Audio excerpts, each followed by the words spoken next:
He's like, I don't even want this stuff. I don't like this stuff. Star Wars is nothing.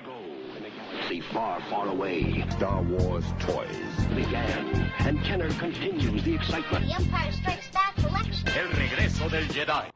Welcome to the Star Wars Collector's Archive podcast. It's the Kivecast. Was that Star Space Station the snapper with Space Hatch? Sometimes known as the Vintage Pod. Wow, what a weird train! A monthly audio magazine dedicated to vintage Star Wars toys and memorabilia. Hosted by Sky Payne, Fudd, and Stephen B. Denley. B-Wing fighters and B-Wing pilot action, B-Wing pilot action, B-Wing pilot action, B-Wing pilot action. Market data mined by Brisbane Mike. Luke Skywalker handles his saber well. And Fratastic Pete. Oh, that has a see-through helmet. Tech support by the Road Parts. Prince Slade. FX7, X-Wing 8. Lando Calrissian, teacher for Microsoft R5D4, Greedo the Emperor, and Princess Nise, each sold separately from Kenner's Star Wars Return This month's podcast is a continuation of last month's podcast. It's part 2 of the Leia Hoth. I'm currently in a car driving through Pennsylvania with Ron Salvatore and editing in the front seat. If it sounds different, if it sounds weird, it's probably because it is. Listen to a story from Ron recorded earlier, and an amazing interview with Kersavage, the great Leia Hoth master. Plus, a lot of other features I totally forget, but must be in this episode when I edit it. All that, and somehow more on this month's Kivecast Vintage Pod. Wampa Wampa. Welcome to Kivecast 52B, episode 2? I don't know what we want to call this one. Well, Steve, I know you love bees because you're a B-Wing pilot, but no, we're actually going to call this episode 53. Okay, all right. So, in the event this is the first time you've ever listened to the Kivecast, stop listening, go listen to some other episode, because the rest of our episodes make sense. This one doesn't, Steve. No, not at all. First of all, I'm calling you on your cell phone, which we've never done. We've only ever been on Skype. No, this is very strange. Second of all, what you're going to be hearing now is... Okay, it was a show that was recorded in May. Yes. That is our June show that I am editing in July. Yes. That's why we got rid of the months, I think. Yeah, the I think we do. Makes it way easier. But I still, Steve, want it to be that we will have released one a month for as long as we've been doing this show. So we're actually going to be seeing each other a couple times in the next month. I'm going out to California, and we're meeting down south a bit. So there should be a lot of really good Kivecast stuff. Steve, I'm actually hoping to edit this show while driving on a road trip with Ron Salvatore. Yes, I was going to say, aren't you guys hitting the road soon?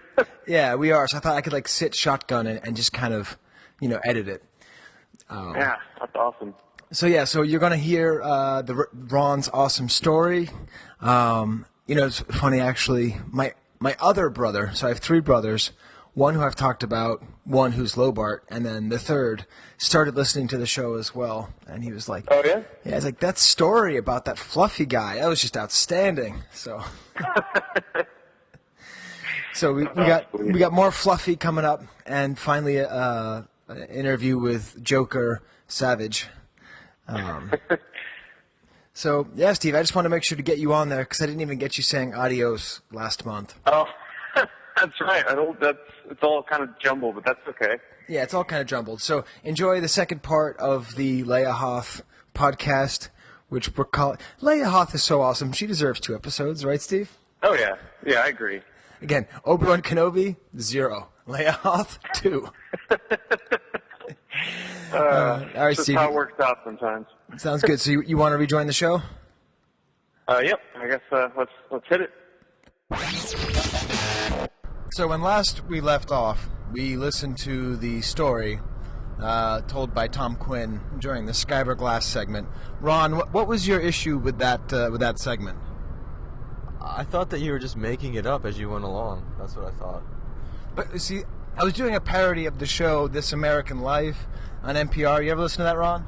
Nope. Completely flew over my head. Oh, if you did, you'd know there's this character called Ira Glass who does that kind of talking. And I was doing a dead-on impersonation of him. But I should have made it clear, that story was 100% true. So that's where we last left off. So we will go back to listening to ourselves talk. Sound good, Ron? That sounds great, knobshite. No, that's a bad word for people in England. Oh, yeah, that's the other thing about the last episode. I wasn't I honestly believe that people should go and listen to the SWFUK podcast. I am totally in favor of that. I think it's a good show. I just had to comment on their inability to make a sound drop and spell hear the rage.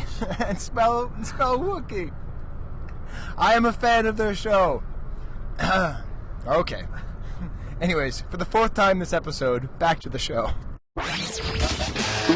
If anyone out there enjoys kind of like good board games, but you have kids, there's a game called King of Tokyo, which is like, it's a cross between Yahtzee and Godzilla, and it's just an event that you what like. more would you want? Like if your kids aren't ready for Settlers or Catan, and if you're done with Monopoly or other stuff like that, that's like a really good game. Just gonna throw that out there. The kids and I. Has there ever been a Monopoly, like a Godzilla-branded Monopoly? See, and if not, how can they have missed the boat on that? Oh, there's a Monopoly for everything. But I mean, the Godzilla one would be awesome. Like, you could buy the hotels, and then Godzilla could. That's true. Yeah. There'd be no point. You'd be like an anarchist, or like a communist dream or something. Like, why you buy personal property?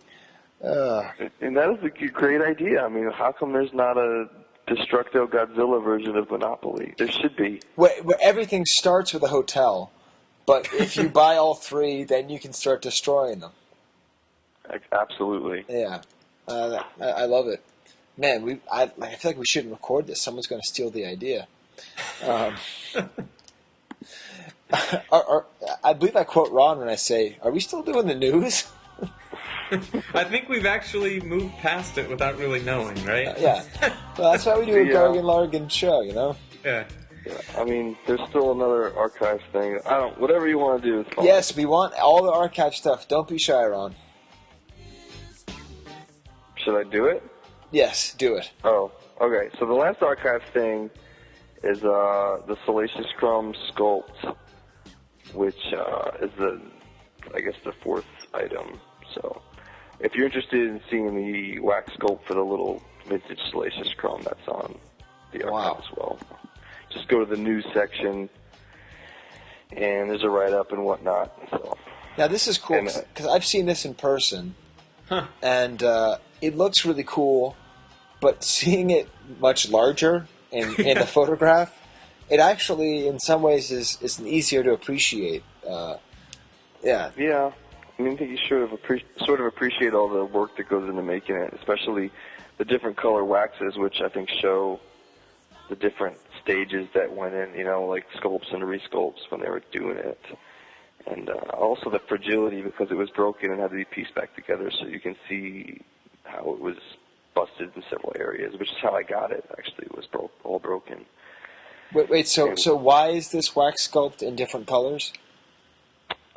If you read the description there, it'll tell you, if you look at the hard copy, which is also on the page, you'll see that it has some differences, like the little clumpy fuzz on the shoulder is larger on the sculpt than on the hard copy, and it's because the hard copy represents an early version of the sculpt, and so the lighter wax, I think, is basically revisions. So at some point, someone went back and made revisions to the figure, and when they did so, the wax was a slightly different color. So you can see, the revisions that were made to it, especially on that shoulder there. It's like a lighter wax.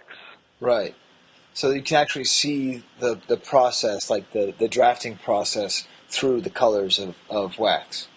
Yeah, pretty much. I mean, and you can see, one of the ears has a big white lump on there where they did some changes. I think the legs, where they changed some of the wrinkles on the legs.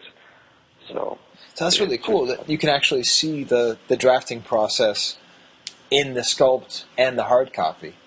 Yeah, and the nice thing about the hard copy, and hard copies in general, especially if you get one of these rare preliminary ones, is that sometimes they preserve earlier versions of the sculpt.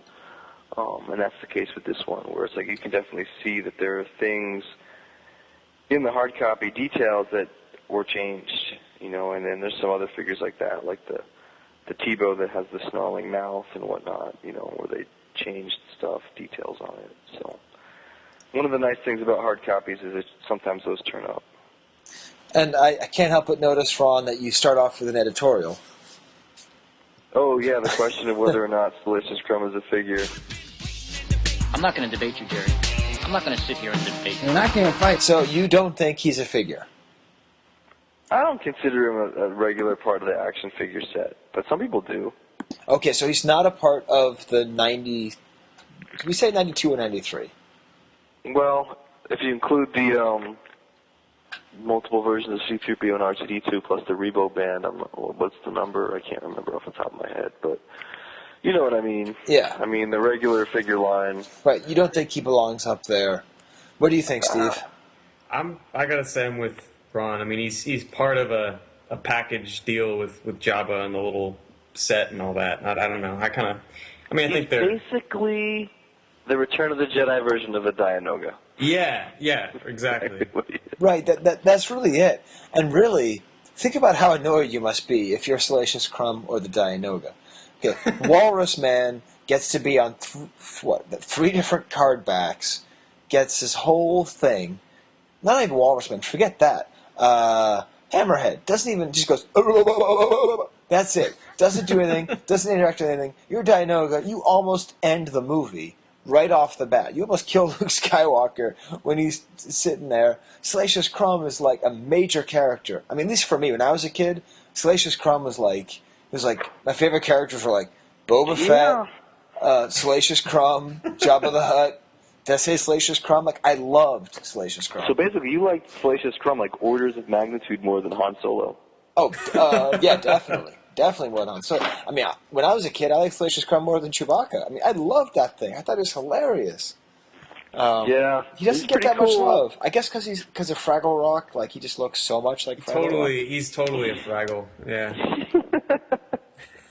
I never even thought about that, weirdly enough. I mean, I've thought about the Henson connection to all those Java things, but I never actually thought that Salacious looked like a Fraggle, but you're kind of right. Now whose trademark is stupidity, Steve? Mine is definitely stupidity. Well, and did you guys see the J.J. Abrams thing? Oh, with the little guy walking by? Yeah, so did you see it, Ron? No. It's actually this... Okay, this does count as vintage news. Even if I'm talking to the two biggest vintage snobs in the world here. Hitler Steve and Himmler Ron. So they showed a figure. They showed an alien from the new movie. And he's like this weird sort of alien that looks kind of like a camel. And the cool thing was, again, if you monitor Star Wars media like I do, even though they let me down with thinking of Max von Sydow as a B actor from Flash Gordon, they did call him like Camel Man, and they said that he looked vintage. And Kyle Newman, the Fanboys director and stuff, he instantly started saying he wants this figure on a vintage card back. And even though it does look a little bit more Henson-y than Cantina-y. It is an intentional move on J.J. Abrams' part to be like, look at this alien. This looks like a vintage style alien, which is good for all the Hammerhead and Walrus Man collectors. Vintage exploitation. Yep, it's totally what. Did you just come up with that right now, Ron? I did indeed. Vintage exploitation. Yeah, I mean, that's kind of what the latest marketing push for the new movie has kind of been, right? I mean, the whole thing is like, hey, look, we're making a vintage Star Wars movie. It's like, okay, yeah, I get it. And Gentle that's Giant, cool, I guess. Gentle Giant and Hasbro, everyone's doing vintage exploitation. Yep. Wait, are we doing vintage exploitation? No. Wait, no, we're not. You guys are exempt from the whole thing. Yeah. Yeah. Wow, I like that, Ron. I think that should be... See, this is why we got to write for Slate or something or other, you know? Because, we could totally write an article called Vintage Exploitation, and we could research it a little bit, and we could talk about, all these movies that are trying to go back to the original feel of what it used to be. I mean, even Godzilla, to some extent, is trying to do that in a way. A lot of the stuff is trying to go back to remember the way it was, not the way it is. Yeah. Yeah, they're just trying to sell you stuff, dude. They're just trying to sell you stuff. Oh, they are. I hate consumers. So let's get back to our podcast about buying toys. Cutting in again here. We're still driving through. Pennsylvania is an insanely big state. Every time I drive through it, I always think I should be done with it, but I'm not. It's a wonderful state. Don't get mad at me, Pennsylvania Collector Mafia. But I want to talk more about this vintage exploitation idea. Ron, have you put more thought into it since you said it 3 months ago? I did not remember I'd said it until you just played it on the laptop. Man, I've been obsessed with this idea, and I probably should have done more prep before I hit record. But I think it's really a term that we need to think about, because I think it's almost like it replaces depth. That if you can make something that seems like it's old, that you don't have to worry about it being good, as long as it feels like it used to feel. So that, like, they can make a bad movie, but if they use, Fraggle Rock Muppets instead of CGI, people are just going to say, oh, that's good, because it looks like that. But it's really just kind of surfacey. And, I don't know, I think, send in emails, kivecast@gmail.com, about other examples you can think of in terms of vintage exploitation. I think really Star Wars, we've seen a ton of it, and especially with the toy line realizing they can make more money if they make it look like Kenner. It's tapping into nostalgia, and it's tapping into this feeling that we've lost something. And we've still lost it, but they can kind of sell it back to us. And I don't know, Ron, if you have more to say about that, you can say it now, or we'll jump in later. Do you have more to say about it now? You have to give me a minute to think about it, man. All right, that's cool. I'll look out the window. You think about it. I'll kind of describe the countryside. We got a couple dudes on motorcycles, not long for this world. Some trees.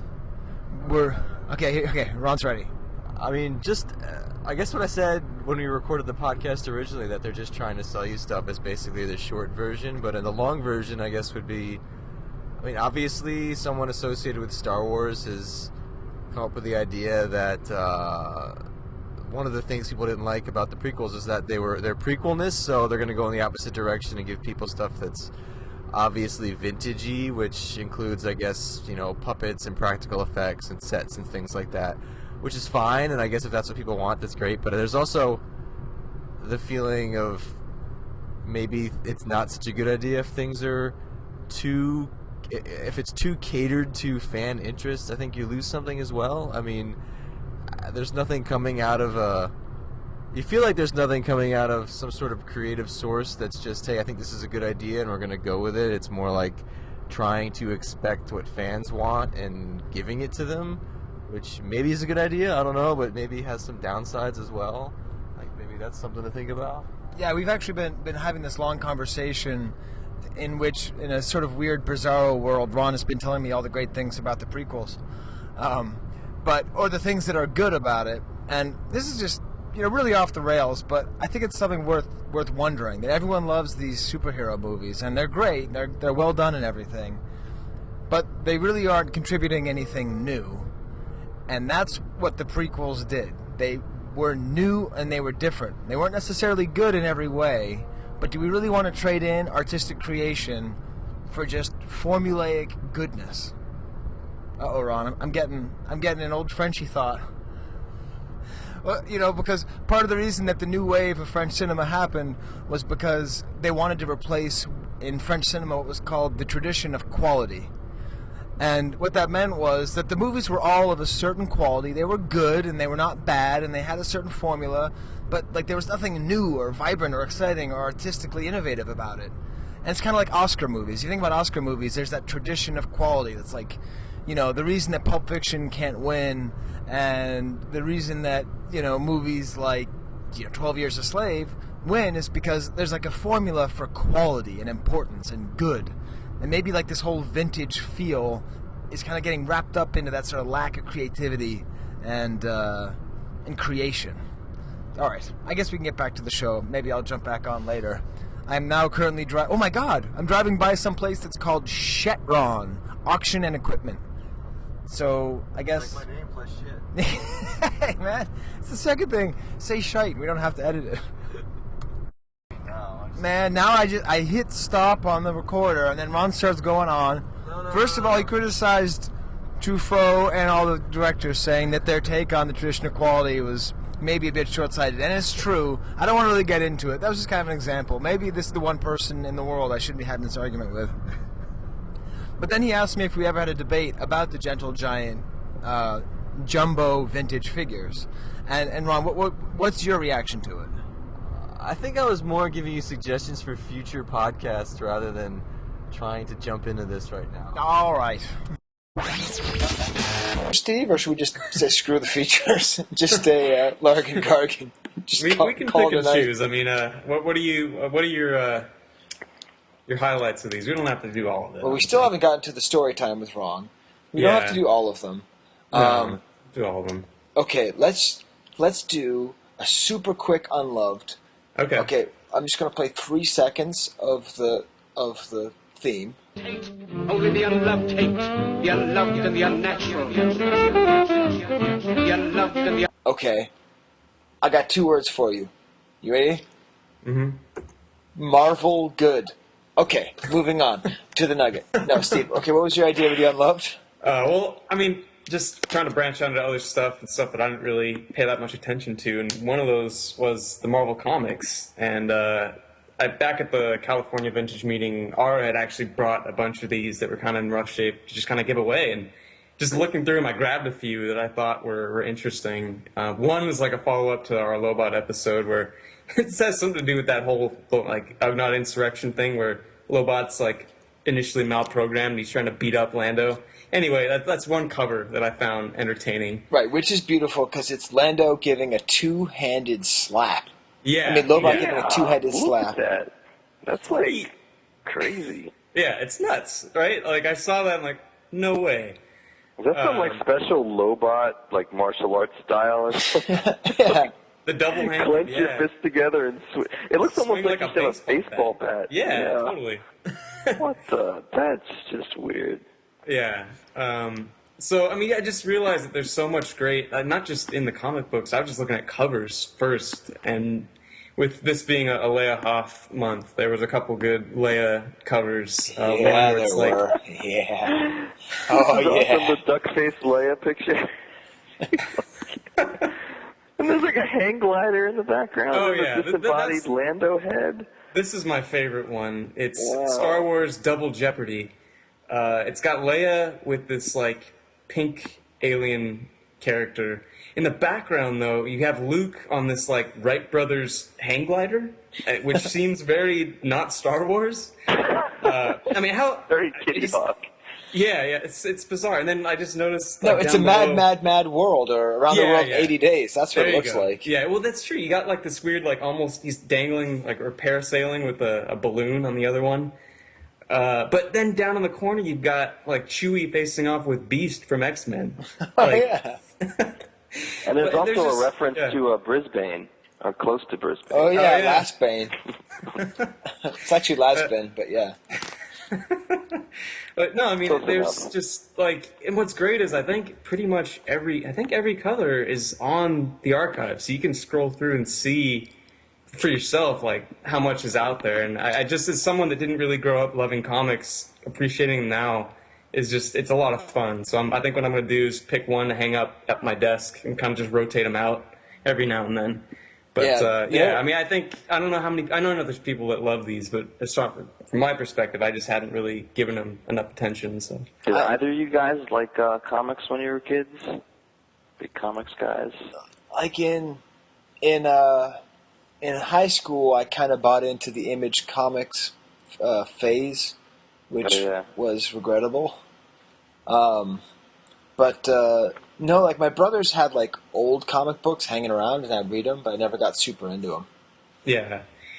The only thing comic-related that I was into was, like, the comic cards. There were those cards that, I forgot what company put them out, but those were really huge. But I never went to comic book shops and bought comics. That just wasn't... Yeah, when I was a kid, like, comic books I had no interest in. I don't know why. I think the only comic I ever got was my mom bought me a Star Wars comic because I like Star Wars, and I just remember reading it and being like, this is dumb. It has like a dragons or something in it, and I just remember thinking this doesn't seem like Star Wars at all. Yeah, and that's a common thing, just based on some of these covers. They don't seem too Star Warsy, but Well, I love this other entertaining. one, Steve. This other Leia one where she's looking Yeah. quite fetching, and it just says Golroth never forgets. Yeah. This is like, I did kind of start reading the beginning of this one just because I saw the line, Luke Skywalker stands trial for treason, and Leia fights alone. So it's like, I don't know exactly what he did. He's accused of, like, sabotaging some mission and killing other rebels, and she ends up having to go off and do her thing on her own, which is, I just thought, an interesting take on things. But, yeah, I mean, there's just a whole world there that I feel like I gotta start diving into more just for pure entertainment value at this point. Right, I mean... Look at Leia, it's like all sexy in this one here. She is. Should we go to story time? I guess so, man. I mean, I'm always kind of unsure about my preparedness for these things, but yeah, I mean, I got one that I was looking at, thinking of telling. Here's an oldie but goodie. Once upon a time, Long ago.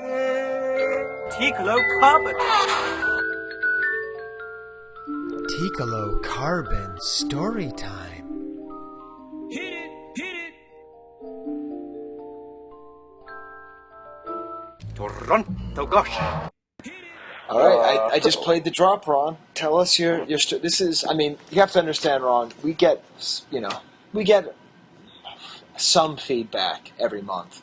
And whenever you tell a story, the feedback is always, hey, that story was great. So you just... Well, just telling them around, parties and stuff, collector get-togethers for years, so I've had enough practice telling these stories.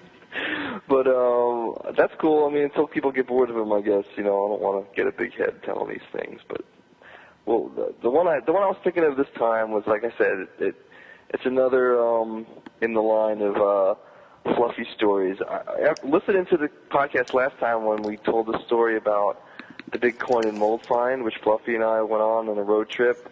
I sort of felt bad because I felt like all I did was emphasize the crazy aspects of Fluffy rather than a lot of the good aspects, and there's a lot of good stuff about Fluffy as well as crazy stuff, because he's a real good friend of mine and everything. But I don't think people maybe realize that the guy we call Fluffy is probably the king of all time as far as turning up crazy pre-production Kenner items goes, as well as a significant figure in props.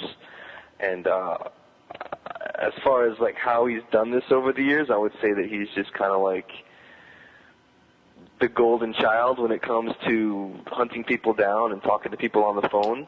Right. Like, I've really never met somebody in my life who was like, I don't know, talented, I guess is the word, or just like freakishly good at, I don't want to say schmoozing, but like talking to people, like, and getting on their good side on the phone and getting them to open up about what they might have.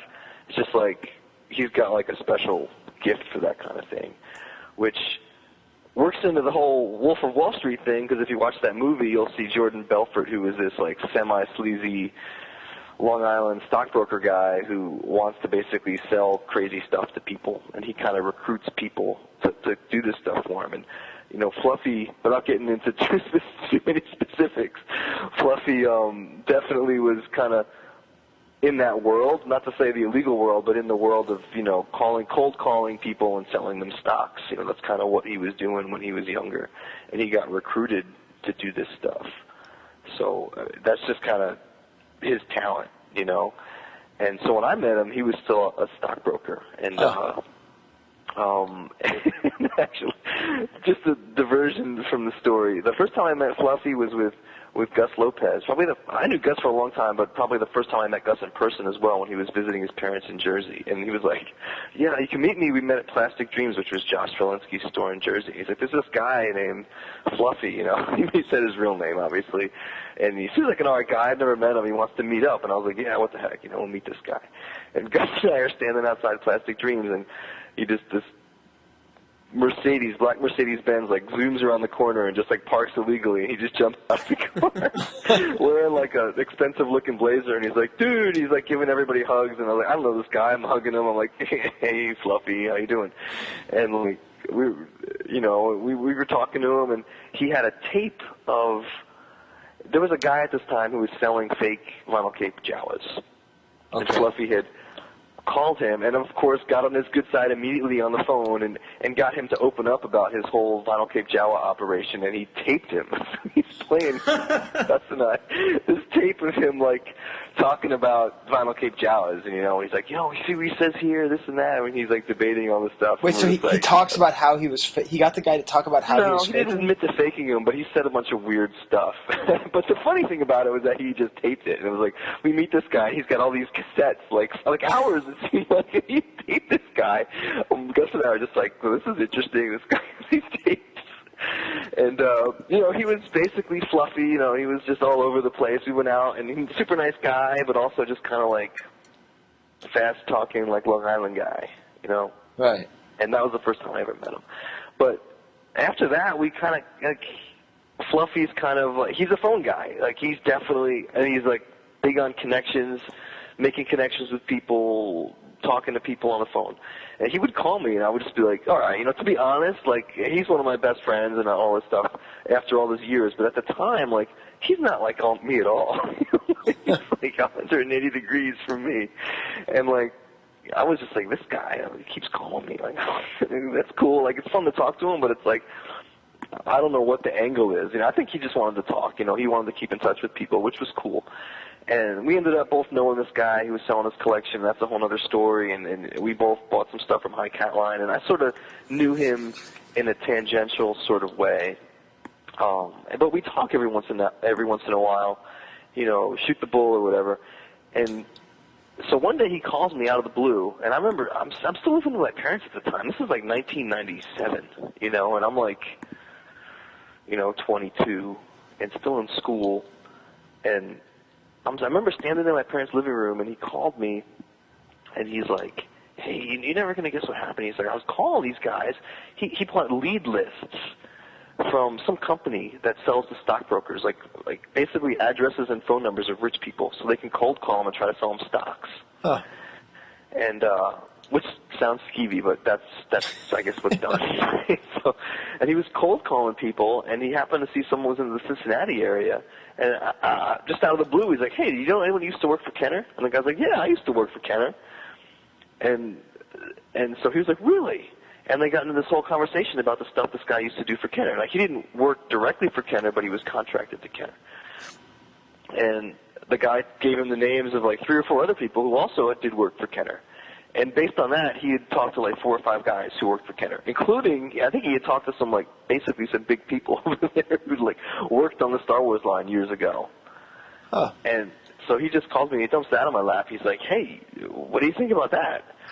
And the reason he, it was just like, well, and the reason he called me about that was because a few months earlier, we'd all gone to this Men Behind the Mask show in Cincinnati, and Fluffy had driven out there with someone, and we saw him for like 3 minutes. I hardly see him at all, but he was there, and I think he knew that we had met with some Kenner people, so he knew that this was a good, like, this was something that was viable, like he could meet people who used to work for Kenner. And so he's like, yeah, I know that you guys met with some people out there, and he's like, here's some names, and I'm like, well, man, he's like, well, what should I ask these guys, what do you think I should ask them? Like, he's just looking for, like, leads to go on, like, to follow up, and I'm like, well, why don't, forget that part, let's try to meet up with them sometime, drive out there and meet up with these guys. He's like, yeah, that sounds like a good idea. And we were bouncing stuff around, and at this point, Fluffy knew Gus and me, but I think he met Chris briefly out in Cincinnati at that show. He didn't really know him, though, and he didn't really know Todd. And I'm like, well, these other guys are, pretty good guys that I know. Todd Chamberlain and Chris Dragulius. Todd lives out here now, and I could drive out there. We could drive out there with us or whatever. And he's like, yeah. And, and he goes, you know what? I also got this thing, like, at the time this was top secret, but it's so long ago now, like 15 years ago. Like, Fluffy and Gus had been invited out to Hasbro to do some sort of test marketing thing or something. It was some event at Hasbro. So they were going out to Cincinnati anyway. So it was like, he's like, I'm going out there anyway. So like, wow. I was like, well, let me hook up with this guy Todd, who I knew Todd for a little while then. And I was like, we'll drive out there and meet you. And he's like, you can't tell anyone about this event. I was like, I'm not going to say anything about this event. I don't care about whatever you're doing at Hasbro. I'm just, whatever. I was like, I'm interested in this other stuff. So, I mean, long story short, on this part, you know, Todd and I drove all the way out there, and Fluffy and Gus went out there for their Hasbro thing, and Todd and I stayed in the hotel, and Fluffy had set up a series of meetings with people. We probably 4 or 5 people. And this is like, and he's only been working on this for like a month. Like, he's got like 4 or 5 meetings. Wow. And like good people, too. And so Todd and I went out there, and we're like going into the hotels at the Westin Hotel in Cincinnati. And there was a bunch of Star Wars collecting people who were also invited. But we were, like, I remember some of them spotted Todd and I, and they knew us. And we were like, just like, hey guys, how's it going? No, pretend you didn't see us. And like, we just went and hung out in the room. And we also had to try to hide from Steve Sanswick, who was out there. And I remember hiding behind like a pillar because Steve was coming in. We didn't want him to know we were there. It's so stupid. But like later on, Todd ran into him, and Steve was like, "You guys are incorrigible. What the heck are you doing out here?" And he's like, "We're not here for that thing. We're just here for something else. And just forget about it." And so anyway, Gus and Fluffy are at this thing. You know, they're doing stuff all day, and so Todd and I are just, you know, left to meet with these people that Fluffy set up the meetings with in the hotel at the Westin. So we're in Fluffy's room, and he's away, and Todd and I are just hanging out, like watching TV and stuff. And actually, Steve Denny came up to meet us. And this was the second time I met Steve. And he hung out for a while. I just remember chilling out with Steve, talking about collecting, like sitting in this room, you know. And but a couple of guys came in to have meetings with us. And, you know, they had worked on the coin line. There were guys who were contracted to work on the coin line. And one guy had a bunch of portfolios of stuff he did. I don't think he had any Star Wars stuff, but he was a nice guy, and we talked to him. And the other guy, who was like his partner, had some actual stuff, but he didn't sell it. It became a running joke over the years that this guy never wanted to sell his stuff. Like, he had some coin albums and some different things like that. And so, but it was funny because meeting us, like talking to Fluffy, I think they got the idea that we were like these slicker guys who were here like to work big deals, and like were maybe interested in like contracting them to do like design work or something. And because Fluffy comes across as very like, I don't know, business-like, like high rolling, I guess. Yeah. And they were just like, no, Todd and I were like in our 20s and dressed like we're, you know, like bums, and they're just like, oh, you're just 2 kids. Like, yeah. So we were just talking to him, and like we got all the information. At some point, Fluffy just barges into the room. He's like, hey, how's it going? How's it going? Yeah, bro, good to meet you. Good to meet you. And he's shaking their hands. I got to run back, and he like runs out the door. He was like, okay, what happened? These guys are looking at us. We're like, oh, he's busy with something. They were just confused. Like, this is the guy who set up this meeting, and here they are meeting with Todd and I instead. And then Fluffy runs in and then runs back out again. And I mean, so that was that part of it. And then Todd and I went back to the Motel 6 we were staying at, and we didn't have anything to do. Like, those guys were busy, and we're just like hanging out. I remember we went to a bookstore and we found a copy of Steve's From Concept to Screen, a collectible book, and we were looking through it for names and trying to find the names of the people who used to work there in the phone book and calling them. And that's what we were trying to do. But it was mostly pretty boring. Although Fluffy set up another meeting with someone who did some work for Kenner. Didn't work directly for Kenner, but did some work for them. And Fluffy insisted this guy was a whale. That was his stockbroker term. Again, you'll hear this term used in The Wolf of Wall Street. He's like, oh, this guy's a whale, bro. He's a whale. Trust me, he's a whale. And we're like, okay. So we all go to meet this guy, and it's me, Gus, Fluffy, Todd, and there was another guy who was tailing along with us at that point. And he had a video camera. The other guy, he's just like videotaping stuff. We're like, okay, cool, like whatever. Like, and so we're at this guy's office, and he's taking videos. He's like, hey, you mind if I film around here? And the guy's like, no, that's okay. You can film around here. But then we talk to the guy, the supposed whale, and he's like, I don't got anything. I don't have anything. We're like, wow, what the heck? And Fluffy's like, I don't understand. You told me. And he's like, no, I got rid of all that stuff. We're like, oh, so we leave there, and that was like, disappointing. But to skip ahead, years later, it turns out that this guy did have quite a bit of stuff, and it was like a major haul, and he sold it all to somebody else. Huh. And keep in mind that Chris didn't come on this trip. Chris Dragoulias didn't, because for some reason he couldn't make it, so he wasn't there. But years ago, I mean, Fluffy and Chris have a habit of like bickering about stuff. Right? So to be honest, they have a habit of good friends, but they have a habit of bickering about things. And I think Fluffy was mad at Chris about something, and he calls me and he's like, "And you remember that deal years ago? Remember that deal years ago, bro?" And I'm like, "Yeah." And he's like, "And we didn't get out. You know why we missed out on that deal?" He's like, "Because of Chris." I was like, "Why? Because of Chris?" Like, I was waiting for his explanation. Like, why exactly? And he's like, "He had a video camera, bro. He had a video camera. He told me he didn't sell because Chris had a video camera." And I'm like, "Chris wasn't there, Fluffy." He's like, "Yeah, he was. He was there." I'm like, "No, he wasn't. He wasn't there. He wasn't even there." And he's like, "Oh, he wasn't?" No, it was somebody else had the video camera. Like, that may have been the reason he didn't sell, but it wasn't. It had anything to do with Chris. So I don't have to worry about that part of it. And then we met with another guy who was involved with the model shop. And you're like this guy. He was a good guy. He had been a model shop guy, a pretty important guy. And he didn't work for Hasbro or Kenner anymore. And now he had like a collectible store, and he was basically living by selling Beanie Babies. This was like the time when Beanie Babies were big. Wow. And we went to meet him, and he was kind of a gruff guy, and he's like, "Yeah, I'm not gonna sell you'd be gruff anything." too if you made a living off of Beanie Babies. Right. Yeah, well, he seemed to be doing pretty well on the Beanie Babies at that point. But the only thing he showed us, I think, was a 12-inch, large-size Chewbacca hard copy, fully painted. Wow. And it was just like, whoa. Like, we all were like, whoa, this is like major, But he told us he didn't want to sell it. He sold it later on, and we bought some good stuff from him later on, but at this point, this was like, we were kind of like, didn't know what we were doing at this point, and it was like, seemed like every deal we kind of screwed up or in some way, or like, just kind of, we met people, and it took a while to get in the groove, but was it mainly like not knowing how to close the deal, so to speak, like how to get them to sell, or what was it that changed? And it was just not presenting things in the right way, and just rough around the edges, like some stuff fell through, and there's a whole other story about this guy. Like later on, we bought some stuff from him, and we also got into like a competition with another person trying to buy stuff with him and from him, and we kind of lost out on some good stuff, and there's a whole funny story involving that. But yeah, at that point, I would say we're rough around the edges. And later on, it became like a machine where we're like really good with that stuff. It's like, you've seen American Pickers where those guys go in and they have a whole routine and they talk about strategies and stuff. Like, not like underhanded strategies, but just like the way you present stuff and all that stuff. And when you're just like some kids and you're popping up and you're just like, "Oh, hey, that's a really cool piece. Like, I've never seen that before."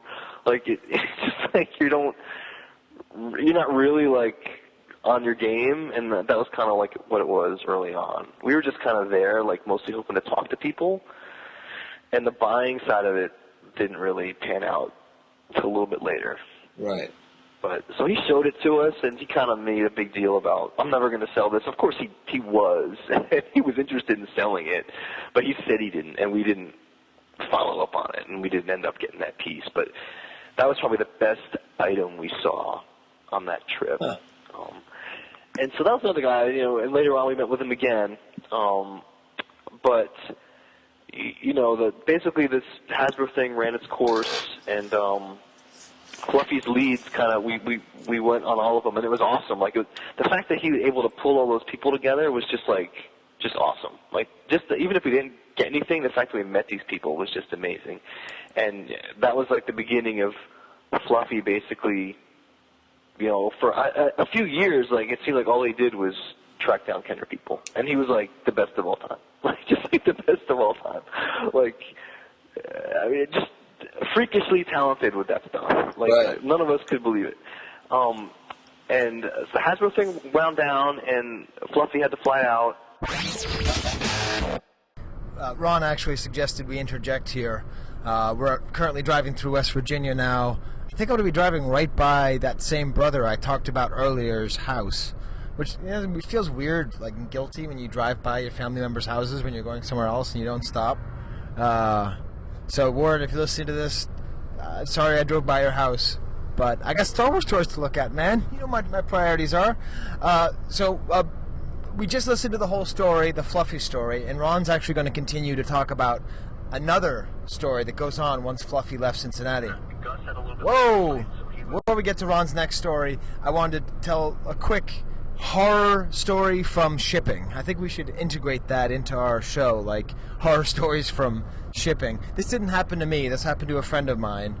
And the very same Chewbacca hand-painted 12-inch hard copy, it's actually 15-inch, hard copy, not that she's counting, hard copy that Ron was discussing being unearthed in Cincinnati 15 years ago, was sold a few times, and then it was offered to me. It was in between $4,000 and $6,000 was the final price. I don't remember exactly what it sold for. And the person who won it, was very happy to get it. And then the person who sold it, who I won't name, shipped it in... First of all, you have to know about how heavy do you think this thing was, Ron? You held it. I would say 10 to 12 pounds. Okay, so about a 10 to 12 pound hunk of... What's the exact material?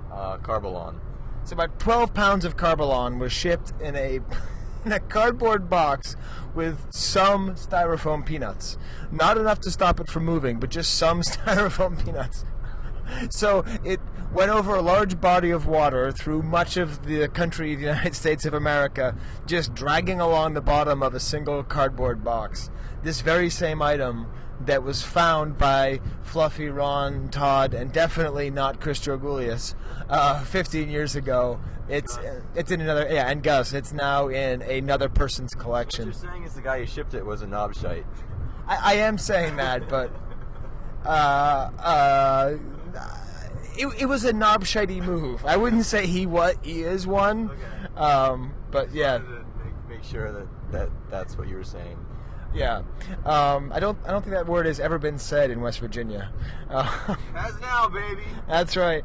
And also, did it work to just call people out of Sansweet's book? Did you actually get a hold of anybody? I think we pulled a few names out of there, which we already knew, but we're just trying to confirm. And we tried to look them up in the phone book, and we may have dialed a few people and just gotten nowhere. So, I don't think the idea was bad, but it didn't work. No. Okay, I guess I should have asked that before I hit record. Fluffy to have any success with that, Right, as we've just established, one must have fluffitude in order to get through. The reason I stopped this is because the story we're going to go into now actually refers to, if you listen to the previous month's podcast, where we talked about the auctions in the Toy Shop magazine from 1996. When was that? 95 or 96. 95 or 96. Right, the sculpts. So remember we talked about the micro sculpts for Leia Hoth and the Star Tot sculpts that were auctioned off in the 4 figures, but no one actually won them. So the story that Ron is going to talk about now is referring to that auction. Okay, let's get back to the story. And Gus had a little bit later flight, so he was with Todd and I. We were going to take him to the airport, and we met with another guy who was a lead Gus had. And this was the last thing. So Fluffy wasn't there. It was just me, Todd, and Gus. And we had met with this guy briefly at the Men Behind the Mask show. Basically, this is where it ties into that whole toy shop ad. This guy had been, I don't want to say contracted, but basically kind of contracted by the source of those sculpts and stuff that were in the toy shop ad, and to sell them in toy shop for this guy, the source of them. So the toy shop ad was run by this guy. Or maybe I'm getting a part of the story wrong. Maybe there was another intermediary there, but he had the items from the toy shop ad that never sold. Some of the stuff sold after the auction. Like I mentioned, I think Duncan Jenkins may have got one by calling the person later and buying it for under the minimum bid. Like, some people bought some stuff, but he still had a lot of it, this guy. Huh. And we'll call him Scaly. Scaly? We have Fluffy and Scaly. Scaly isn't like alligator scales. Is that based on his appearance, or? We'll just call him Scaly. I mean, we have Woodchuck, Scaly, Fluffy. This guy will be Scaly. Okay. So, he had a worked at an antique mall selling mostly, graphical stuff like posters and prints and things. And he seemed to have he was a character. Like all these guys, everybody we met was a character. Like he had a contempt for Star Wars. Let's put it that way. Like he had all this stuff. Like so, not only did he have this, he had micro sculpts, micro hard copies, 3 3/4 inch hard copies, and this is like at a time when almost no hard copies are around. There was a few that came through the earth, but this is like the first time I think any of us had had opportunities or even seen unpainted figure hard copies. And so just in a box, like basically take like a box from your garage that you keep like rusty old car parts in, and chuck your most valuable prototypes and stuff into this box, and just clutter them around with dust and pieces of junk. Okay. Basically, you'd pull this box out and he'd plop it on the counter in front of him, and start talking about how junky Star Wars was. He's like, I don't even want this stuff. I don't like this stuff. Star Wars is nothing.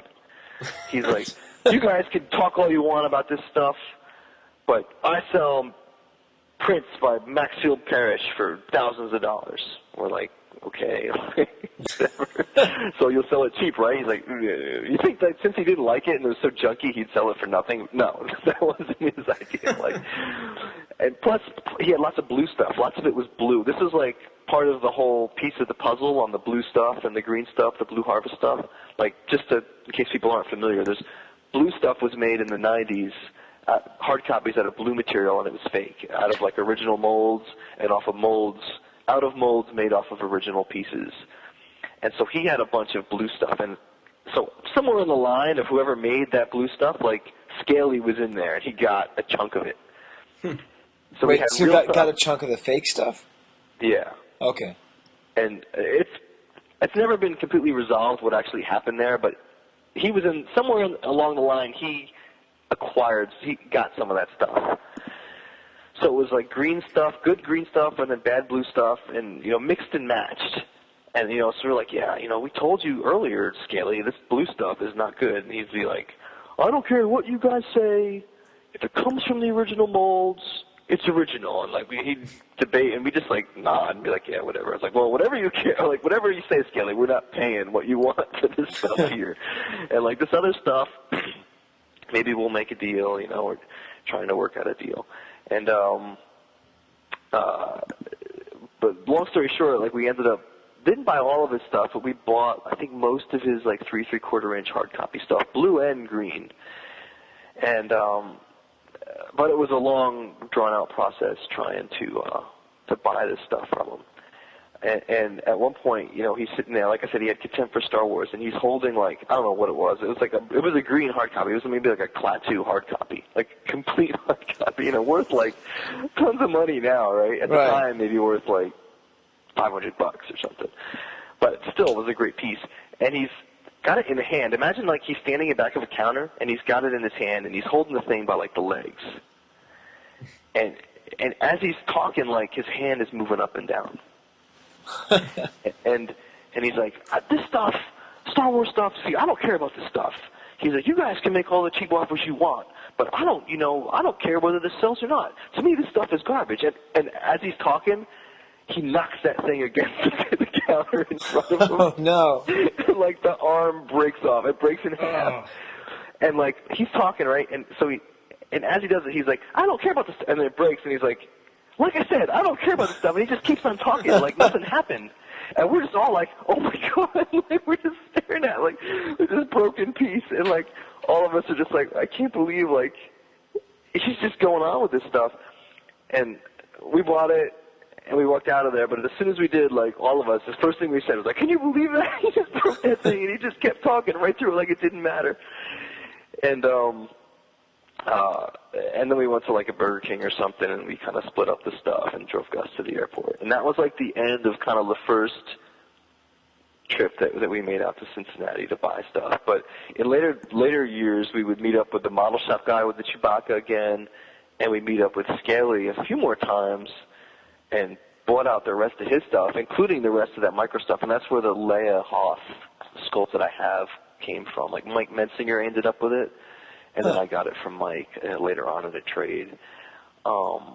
And Fluffy would continue on with all his deals. Right. Even though he so that loved was it. basically the one of the earliest trips out there, and so like it was like establishing what things were. Now, where did that Klaatu hard copy end up? Oh, I have no idea. I mean, the people who ended up with that stuff were probably like me, Todd, Gus, Chris, Fluffy, Will Grief, maybe. Like Rob Johnson, I think, got some things. Gary Pedersen. Someone ended up with it. I'm sure it glued back together, but still the fact that he broke it. Yeah.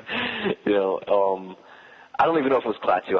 I can't remember. It was something like that. I think it was a Jedi figure. I mean, but he broke that thing. It's one of the funniest things I've ever seen. But yeah, that was I would say the beginning of the great Fluffy run.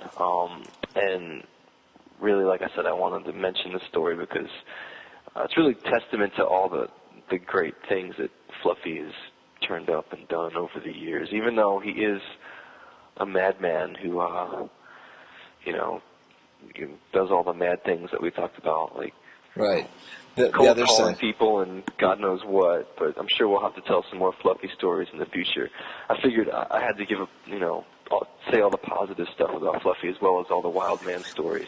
Yeah, awesome. And just to clarify, it was not Chris Dragoulias who nuked to that deal with the camcorder. He wasn't even there. So on the record, Ron. It's on the record. On the record. Yeah. Well, awesome. Well, thank you for the another story time. I feel like I have to come up with a different story time drop that indicates like Cincinnati story time. It's like a different kind of story time. I don't know. What famous bands are from Cincinnati? Yeah. The Ohio Players? What's that one? What famous bands are from Cincinnati that I could use for the soundbite? Oh, I have no idea off the top of my head. Wow. But, the story is, I guess, important in as far as the chain of pre-production collecting because it really is kind of the first, part of the Fluffy, like, inner circle. I guess you can call them the inner circle deals in a way, because that's what people came to call that whole thing, was the inner circle. But that really, a lot of the stuff that's out there now, kind of pre-production stuff, came out of that whole chain, that whole kind of, like, wash of stuff over the next few years, and that was kind of the start of that. But, yeah, that's how it started, was him cold calling people off of lead lists. And so when you watch The Wolf of Wall Street and you see those guys doing cold calls, you can imagine Fluffy calling and being like, hey, forget about stocks. Do you ever know anyone who worked for Kenner? And that's kind of exactly how that was the genesis of that whole thing. Wait, are we burying the lead? Did Ron just say that the inner circle exists? I think he just did, Steve. Yeah. I never denied what people were talking about was real. I just don't think there was no sinister, secretive aspect about it, but there was definitely a group of people who were turning stuff up. There was a closed group of collectors who were harvesting prototypes from Cincinnati. Closed. It was just there was a few people involved, and there wasn't that much stuff. And when the stuff came up, it ended up getting sold to the same people who were like close friends, and there just wasn't that much more. And it also overlapped with the archive, so that was like created this impression that there was like this like shadow world, but not really. I mean, it was just a group of people, the same people turning up stuff for a number of years, and then the people who ended up buying the extras ended up being the same people, like Mike Mensinger or James Gallo or whatever. And then they were like, oh, the inner circle. Well, yeah, I guess there's a group of people who are getting this stuff, but it's not like people thought there was like a secret sale list or something, which there never was, or that, all this crazy stuff. It was just kind of innocent, more or less. Right. Well, that's funny. We just finally confirmed the existence of the inner circle, Steve. We'll have to go back and re-edit all those things. I was talking about how this was a big open hobby and anyone could do anything, but I guess not. No, that's awesome. Stuff is always turning up, and stuff is always, the rare stuff always changes hands among close friends more often than not, unless it's going for big money, unless, Tom Derby selling it to so-and-so for big money. But, that's not just then, it's any time, that's just the way things go. Well, I mean, Steve sold me his Chewbacca engineering pilot for very little money, and that's the little Kivecast inner circle right there. There we go. And since Matthias and Joe didn't turn up for our podcast here, it's just us in the inner circle. That's right. Man, what's going on with them, man? Man, that would have been good. Whoa, what am I, Steve? Saying man 10 times? I'm starting to rub off. It's not good. Yeah. Well, because a lot of the stuff, like I wanted to do a vocab of reference photo, because I feel like Matthias knows about that. So we'll have to save that for a time when he can talk to us. I guess he also has a story. So I guess we'll have to have Matthias story time whenever he feels like showing up. I suppose we have to. I mean, we have to do a nugget every episode, no matter what, right, Steve? I mean, I think it might all collapse if we don't at least briefly right. dig one up, right? So we're just sitting here in the car, and we're listening to Ron listening to his own story time. Did you feel there's any weaknesses to it, Ron? I feel like it's too repetitive and sort of all over the place, but then again, I was pretty tired and... What is this? What are we doing with this? The whole point is the whole episode is Gargan Largan. I mean, it's over 2 different. Well, coach, I could have tried harder on the 20 there and broke that tackle, and then I may have made it to the end zone and beat him. Now, what percent would you say you wanted to give it? I wanted to give 100%, but I would have said it was more about 75 to 80. I blame Steve. Personally, yeah, Steve did not know how to coach you at all. He was lost. He was half playing zone, half playing man-to-man. Yeah. Anyways. All right, back to the nugget.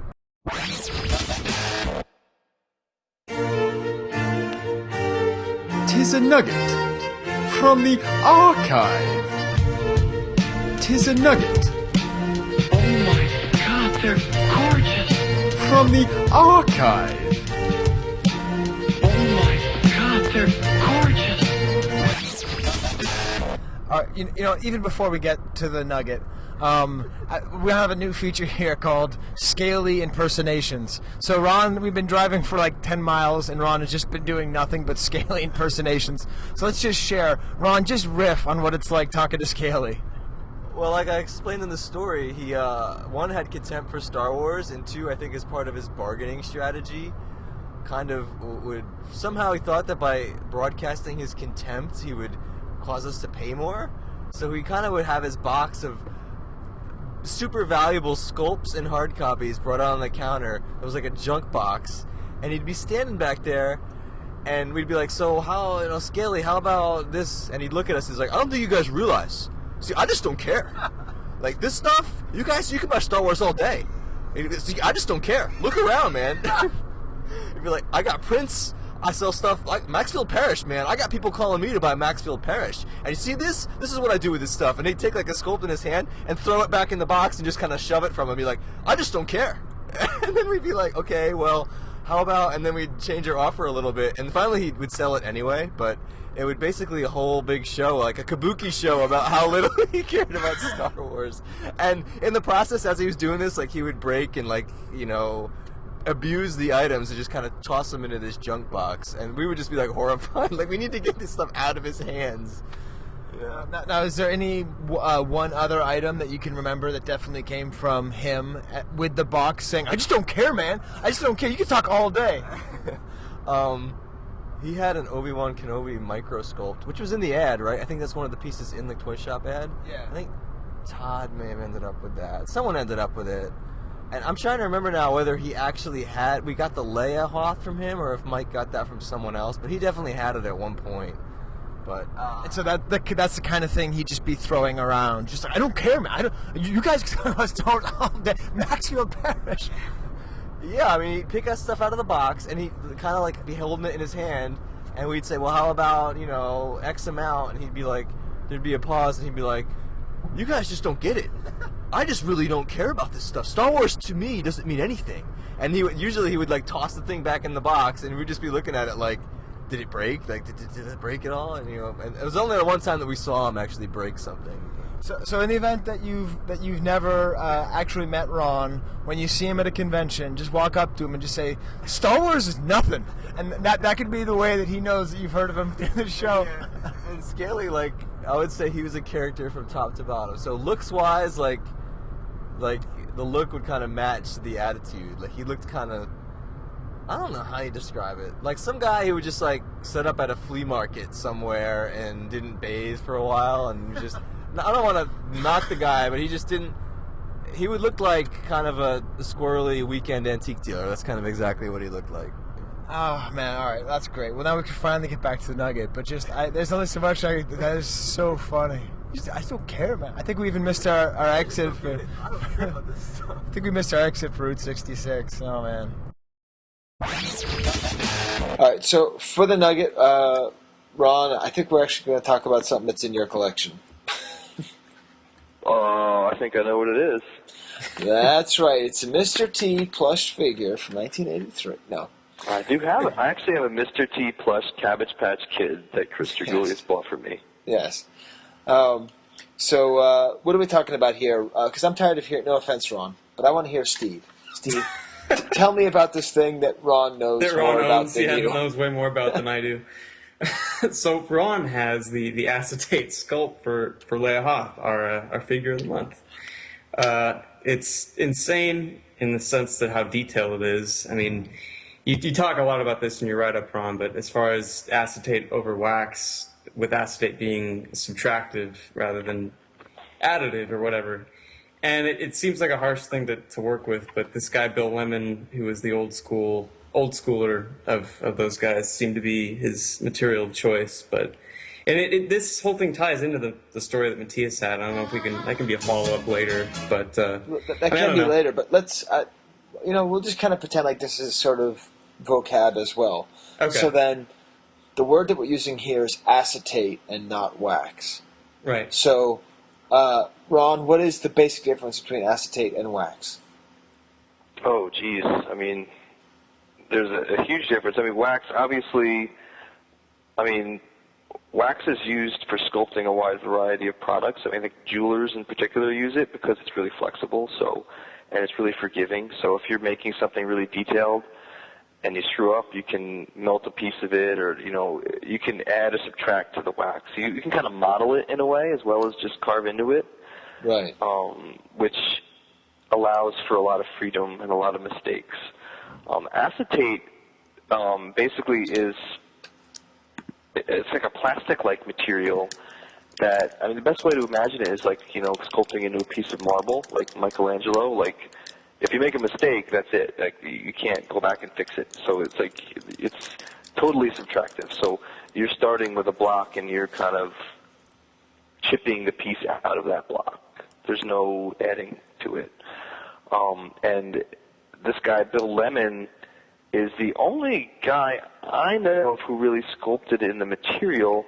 He was an old-time toy sculptor who kind of cut his teeth on model kits. Like, he did a bunch of model kits. I don't know if it's MPC or Aurora or something, but he was known for sculpting the masters for those figural kits. So that's how the Kenner guys knew him. And because he was an older guy who did some of the toys they played with, like, I think they kind of looked up to him as, like, this revered sculptor, and they also just couldn't believe that he sculpted out of this material because he's the only guy who did it. And I think he actually marketed this material. I think he sold it to other people and tried to get. Oh, okay. I remember hearing that someone told us, like, yeah, like, he would, he could sell you that material. So it's like he had an interest in getting people to use this, but he was really the only guy who did it. And sometimes he'd use milling machines and stuff to get certain details in there, like mechanical details. Just crazy to think that you would sculpt an action figure out of that material. Right. But he did a bunch of figures for the Star Wars line, and Leia Hoth is obviously one of them. Yeah. And what are some of the others? Oh, geez. Do you have them off the top of your head? Off the top of my head, he did the original Yak Face, which was later modified. He did the Jawa, Death Squad Commander, 2-1B, Rebel Commando, 8D8. Did he do Maydeen? Yeah, he did Maydeen. The head was modified later. Right. There's more that I'm just not thinking about right now. So but a bunch of them. A lot. Like, he did a bunch. Stepping in here, driving through Virginia. We got back on Route 66. But, Ron, what was the one figure you forgot to mention? The B-Wing pilot. I can't believe we forgot the B-Wing pilot.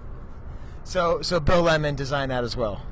Right, and, considering Steve is Mr. B-Wing pilot, I don't know what you call that when you forget to mention something you should have mentioned when it's appropriate to do so. No, I think he collects the A-Wing pilot. He does? Okay, forget it then. Okay. And really, like, if you don't have this as enhanced, whatever, even if you do, just go to the archive, because, Ron, you took the effort to take really nice pictures. And, this really is art, especially if you consider the way we think about art as far as what sculpture is.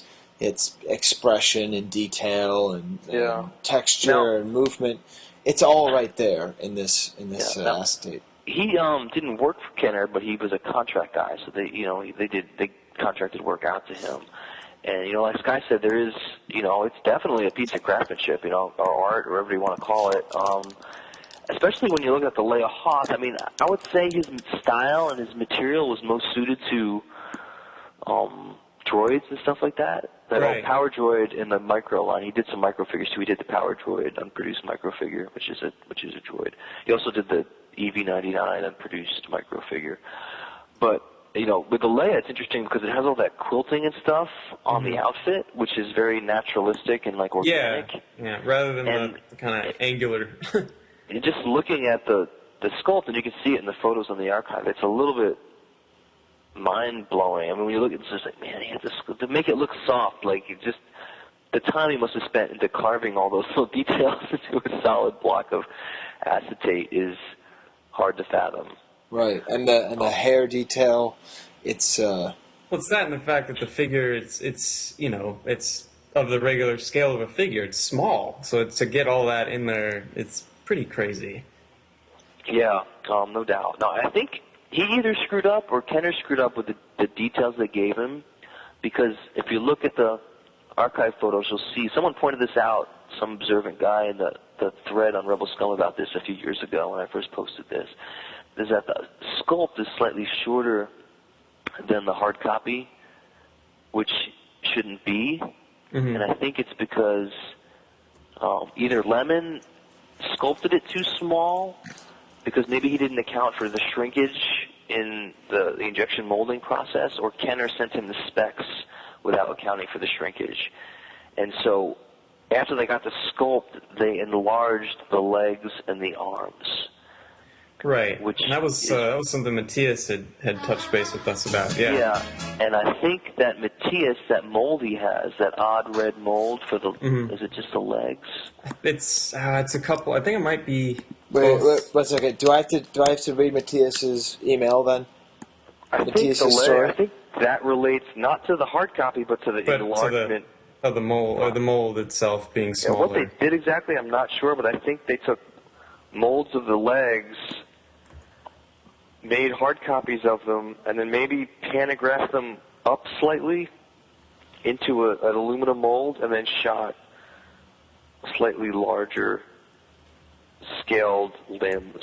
And that's why, if you look at the hard copy on the archive page, it's not all cast resin. The limbs are actually proto-molded, which in plastic, and the torso and head are Carbolon.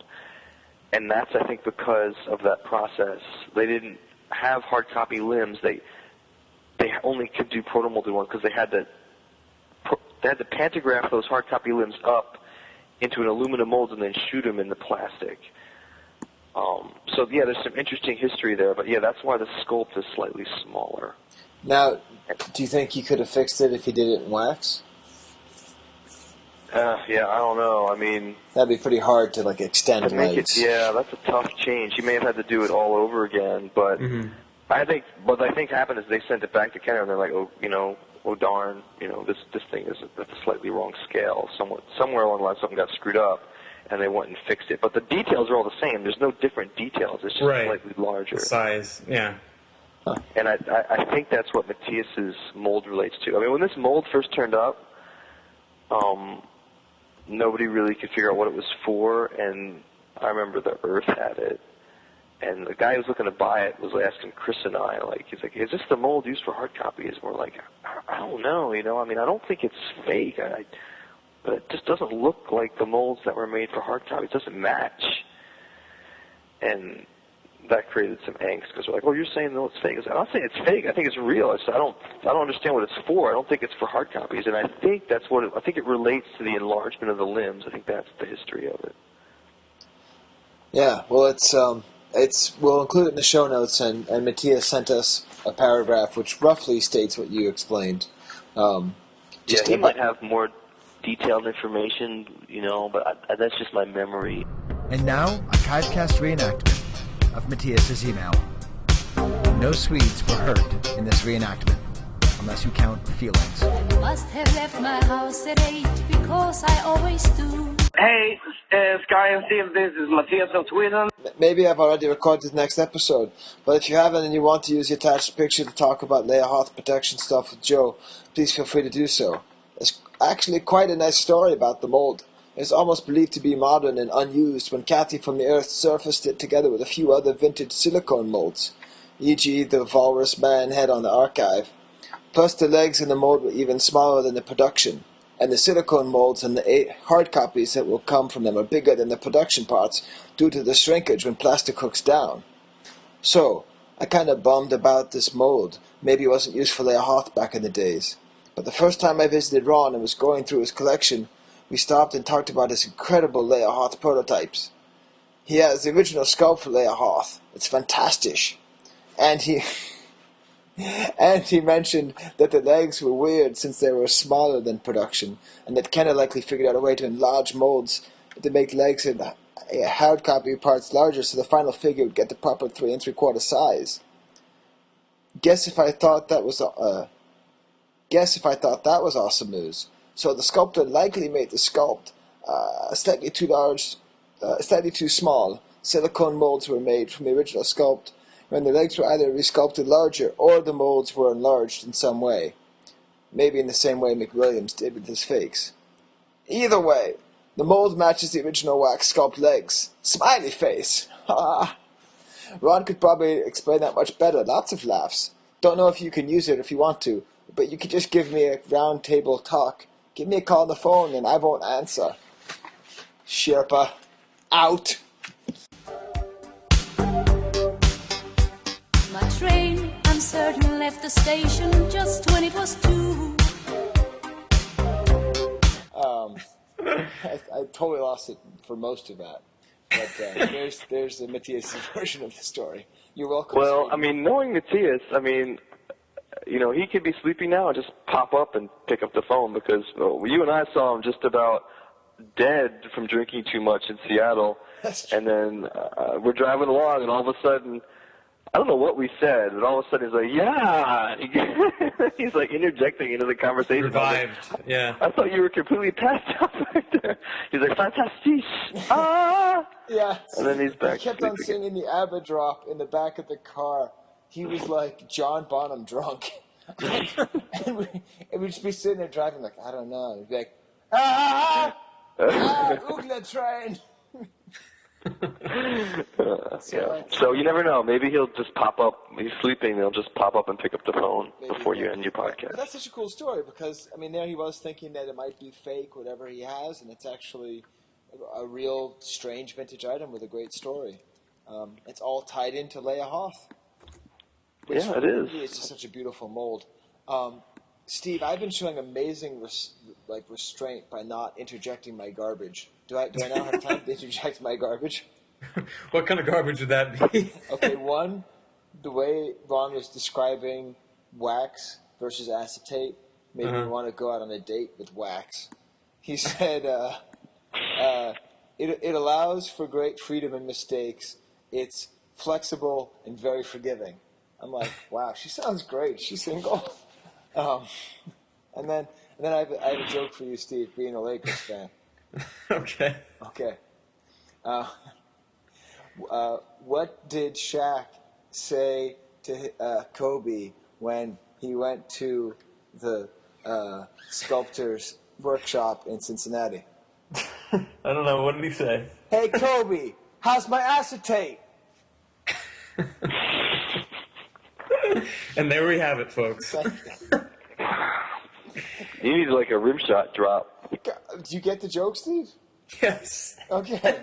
It's a lot funnier than that. Hey, Kobe, how's my acetate? It's really funny. Look up Shaq Kobe feud if you don't know what I'm talking about. Oh man, that was a time. Tell me how my acetate. Okay. Wow, that was like a nugget. I'm kind of worried that Joe might have been murdered or something, though. Yeah, that's knock on wood. And actually, if he's like murdered now, I feel like the worst person of all time. Yeah, no kidding. Well, I know he works for a pharmacy, and I have seen Midnight Cowboy, so. Well, hopefully he's okay. It is a little bit. Ron points out that I probably didn't mean Midnight Cowboy. I meant Drugstore Cowboy, because I don't think Joe has anything to do with anything they do in Midnight Cowboy, unless he has a whole different life that I don't know. You were a gay hustler. Yeah, I didn't know you were a male hustler. Nor do I think he has anything to do with Urban Cowboy, unless he goes to Gillies in cowboy boots. Any other movies with cowboys in the title we could think of, Ron? Not that I can think of off the top of my head. However, I do think the podcast listeners need to know, since we just talked about Matthias, that Sky and I were just speculating how we were going to fit him in the car with all the stuff we have in here, and Sky said, "It's all right, he can sit in my lap like a little Ewok." I'm actually here, Ron. I don't. Is that a Wookiee in his pocket? Is he happy to see me? All right, we got to get gas at Sheetz. By the way, Mid-Atlantic area, way to name your gas station Sheetz. It's like renamed by like Adam Sandler in 1994. All right, you know they can't all be hits. Well, you know what I'll try and do? I'll try to get a little interview with him, if possible, before I record this. And if you should, because he's got to be the preeminent Leia Hoth focus guy, right? I mean, as far as I know. Yeah. 1 second. So I just have some stuff. I just, I don't really necessarily have a focus or anything. Yeah, which I'm sure all the focus collectors love. They just have some stuff. Yeah, the sculpt. Yeah, stuff. It's just, but it's not like, I don't have like a huge cabinet full of Leia Hoth. I have the microscope too, though, I guess. So yeah. I guess I'm sort of a de facto Leia Hoth guy. All right, well then, if I do get to interview him, I'm going to put it in right here. Yakety yak, yakety yak, please. Yakety yak, yakety yak, please. Yak, yak, yak to my face. Yakety yak. Don't talk back. All right, well, I am finally here with Joe Kersavage. How's it going, Joe? Hey, how are you, Sky? Doing great. Very glad you had me on. Yeah, we regretted missing you, but you worked really hard to make sure you could catch up afterward, so. Oh, yeah, well, I had to. This is like being on here is the thing I dreamed about since you guys started doing these Figure of the Month reviews. Oh, awesome, yeah. I don't think we're going to go back to Leia Hoth. We wound up talking a lot about her this month. I think you'll be pleased. Good. Yeah. Awesome. So you told me that you're actually up in your collection room and you're drinking from a Return of the Jedi glass. Is that correct? Oh yeah, I have to, and it's the Emperor glass, same as yours. So. Oh wow, mine broke a long time ago, so I need to get another set. I like that you're playing a real callback to our first couple seasons. That's pretty awesome. Oh cool, yeah. Well, I was always from the beginning, but I'll hook you up with the glass. I got an extra one. All right, well that's good. So yeah, I don't know. I just before we even kind of get into the Leia thing, I mean, boy, as far as I know, you've kind of always been around, at least for as long as I've been around. How long have you been collecting, Joe?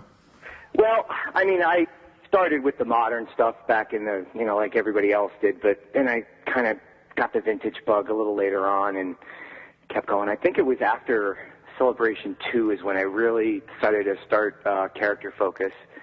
And then it was just kind of deciding which one to do, and thought about it and settled on Leia Hoth, which has been pretty good to me. I've been pretty happy with what I've been able to accomplish there. Now, you say settled on. Some people wind up, choosing a focus because the one they really wanted was something else. Was there something else you would have preferred? No, I really wasn't sure what to do, and it was a funny thing. It kind of fell into place. I was thinking, like, what could I focus on? And so many people do so many characters, and what's really out there.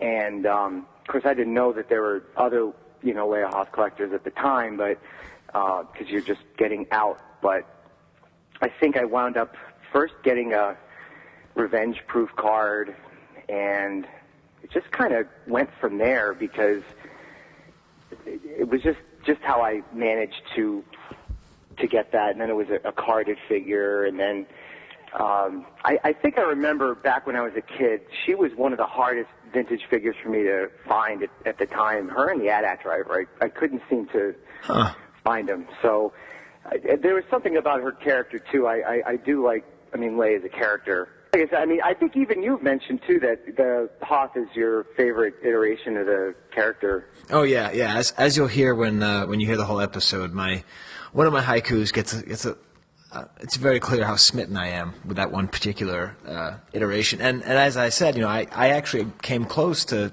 having a side focus with her, with Leia Hoth, but I just kind of gave up on it because it just didn't really seem it. But it's funny, I think it's almost like you could sort of do, maybe we could come up with this at some point, like a character focus, like the three main motivations. It seems like there's, passion for the character, there's a consolation prize because the other character you wanted was taken, and then there's sort of like happenstance, like you just happen to get a piece and then another piece, and then you sort of have a run going. It seems like there's always some combination, at least of two of those things for every focus collector. I think it was just all three of them for me. Yeah. It just all happened, and then I was like, well, this is what I'm going to do. I was trying to decide what I was going to do, and I took a lot of from a good friend of mine, Bill Cable, who's been really, really good to me as far as advice goes and mentor and how to collect, and he kind of really helped get me into the vintage. Yeah, we haven't talked to Bill in a while. So you're sort of, you're pretty big in the whole Pennsylvania Star Wars world, right? Oh, yeah. Yeah, because that's sort of, that seems to be a really good group you have down there. I came to visit, during... That was Pennsylvania meeting. Social we drove together. Yeah, social meeting. That was a good time. Yeah, that was a good time. Another sort of good example, we like to talk about the social aspect of the hobby, where you and I sort of knew each other. We talked a few times, but didn't know each other that well. And, you knew I was going through some, strange times in my life with everything and the divorce and all that. And, you invited me down, and, we hung around and drove and talked and, talked about kids and everything. And one of my favorite bits was... at the very end, as I absolutely had to go home, and you're like, "Oh yeah, here's my collection," and and it's just this awesome Leia Hoth setup, and I had to look at it for 1 second and then leave. But I wouldn't have done it, any other way. That wasn't even part of it because at that time, and I'm kind of moving the collection room too at this point to a different room in the house because I kind of went through some of the. Well, I went through the same thing you did here, and right. And then I thought, well, I could make it into a bigger room, and I didn't even have my carded figures out.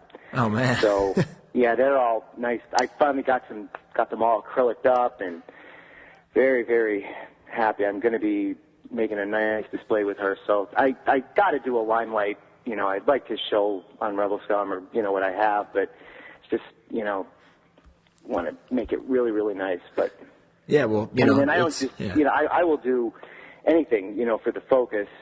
It doesn't even have to be just vintage, but because there isn't too much vintage out there, as far as pre-production goes a lot of times, but, then I'm still doing production. I will do, art. I'll do any kind of thing. I had some Disney things with the character on it.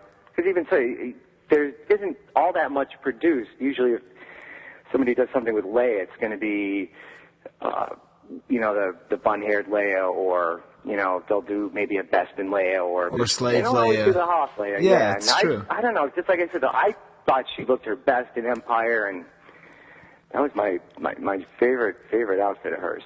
Yeah, it was funny because, interviewing Ron, who has just he kind of goes on about how he doesn't even really have a Leia Hoth focus, but the stuff he has represents just the most ridiculous grails you could possibly have. And I was thinking, boy, maybe frustrating to have these two guys on the same line.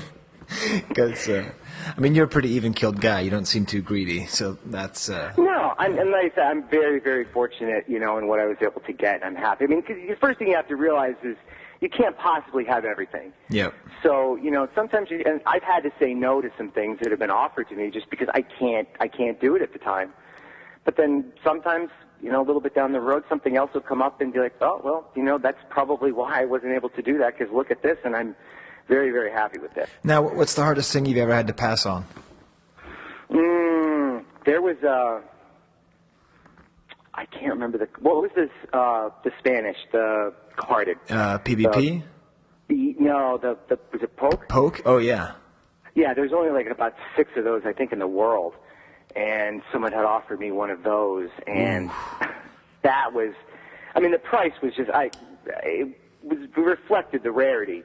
Right. But I couldn't possibly do it. As much as I would have loved to have that, and so I'm one of the 6 people, but I just couldn't do it. So it was an Empire Spanish card?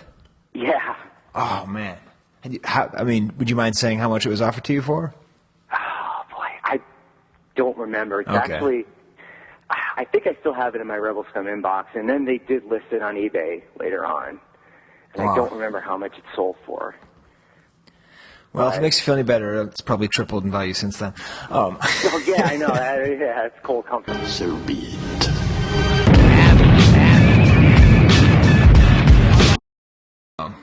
Did you think you're ready for the Soviet lightning round? The Soviet lightning round, yeah, we could do that.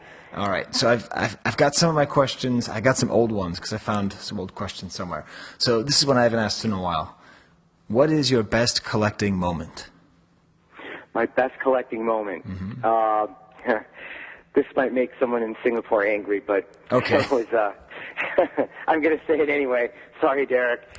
There was a 4-up that was offered at Celebration 4, and I think Hollywood Heroes had it, and I was really, really up for this because, it was one of the... I didn't have too much pre-production at that time, and I really, really wanted it.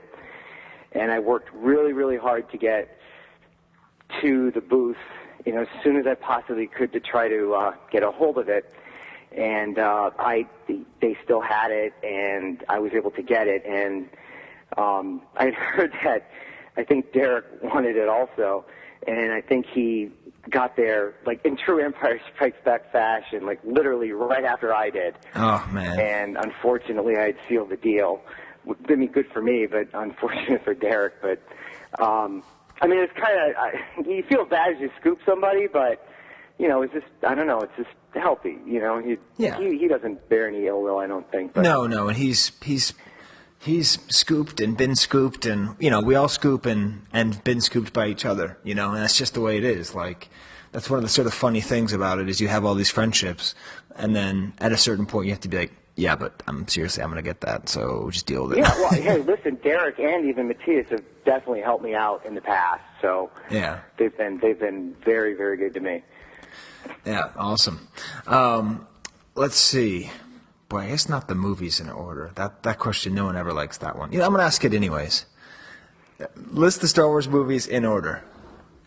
Of how I like them? Yeah, you don't have to say in order because we all know it's 4, 5, 6, 1, 2, 3. But yeah, like of how you like them.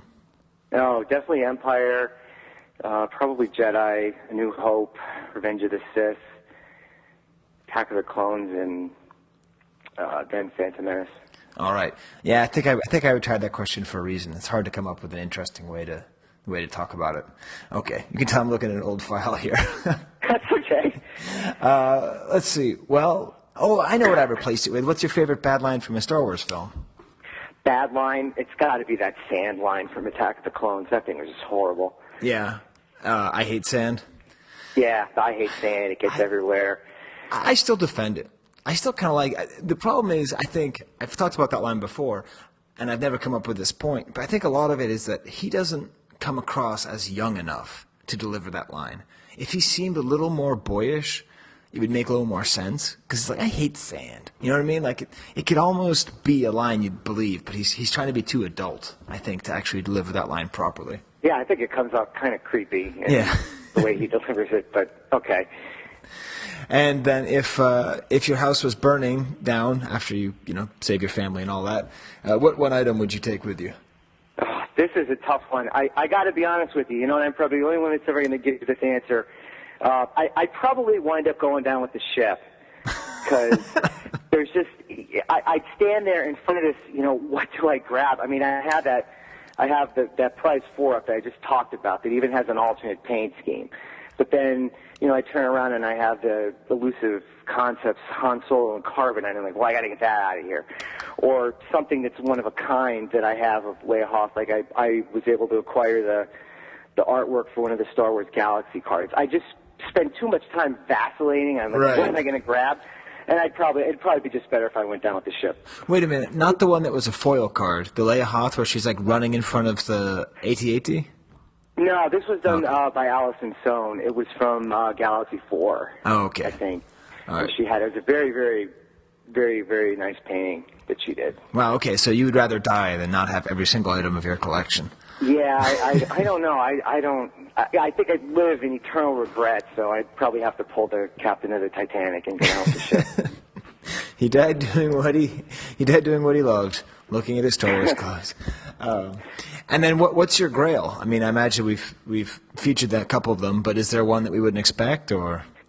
No, I mean, I think at this point, I really do like the pre-production. I'd love to get my hands on a hard copy. Right. I'm still looking for an Empire Strikes Back proof. I need one of those. Huh. That one's probably fairly attainable. I mean, the prices are a bit crazy. Probably an attainable one. I mean, the hard copy is going to be, but you never know. Someday it may come my way, and maybe not. But well, yeah, I mean, that's for the long game. I mean, I've been doing this since 2002. So yeah, that's a lesson I always try to teach people. That.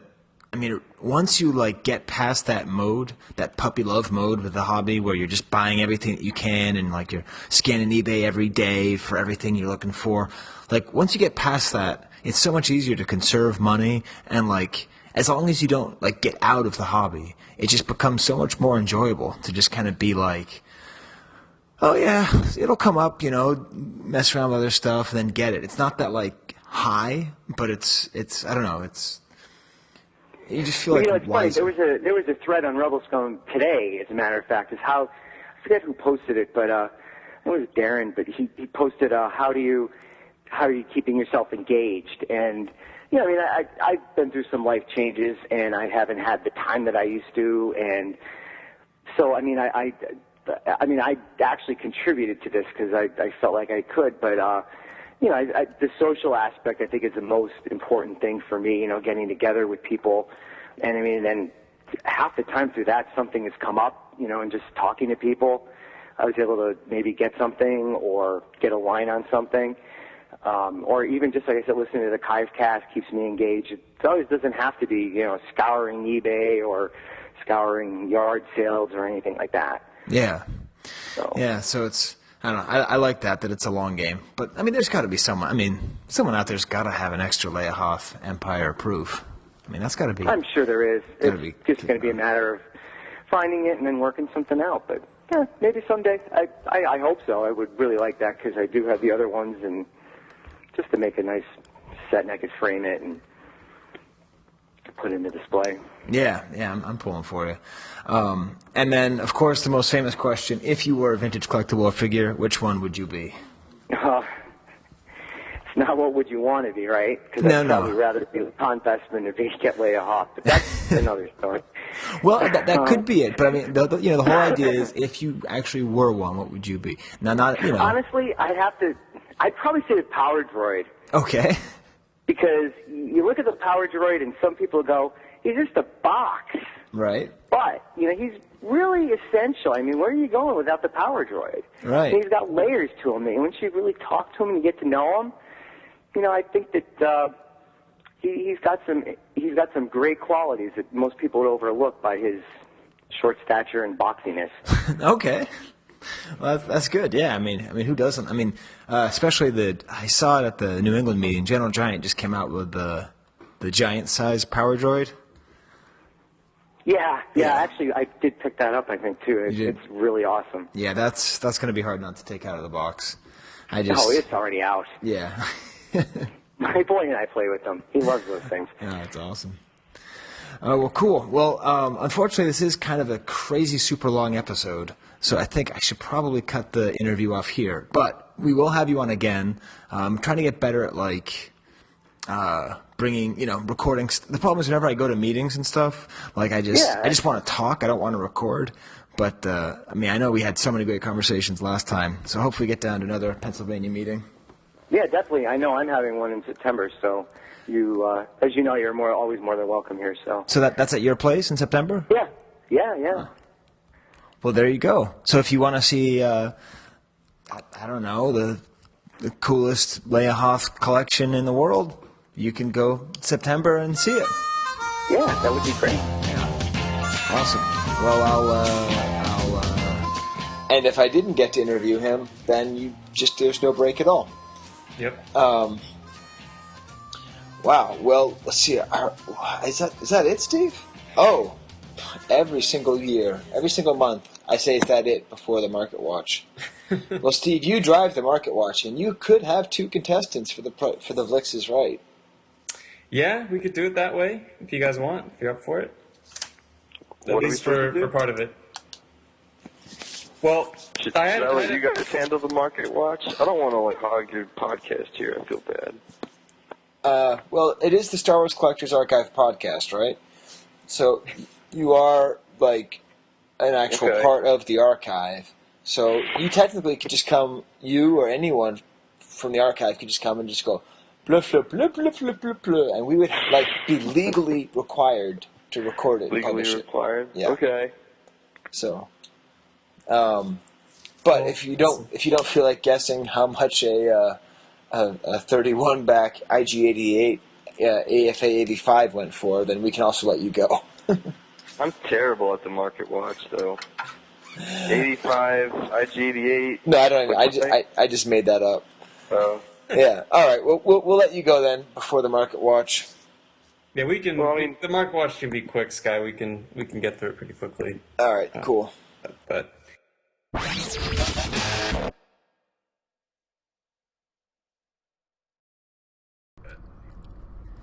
All right. Well, this is normally the part. Have you guys ever noticed that I have no idea how to end an interview?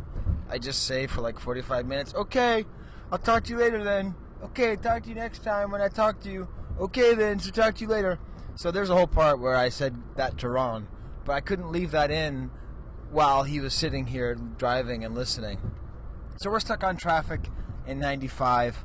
We're actually going down and visiting Chris Georgulius. I get to see his collection. That's pretty exciting. So that's where we're going. And we are going to get to the Market Watch then. Right, Ron? Market Watch. $1 Vlix. Market Watch. Okay, Steve, so what do you have for the Market Watch? I don't look at it anymore because I don't want to spoil the surprise. Okay. All right, well, I guess what we should do... Or should I look at it?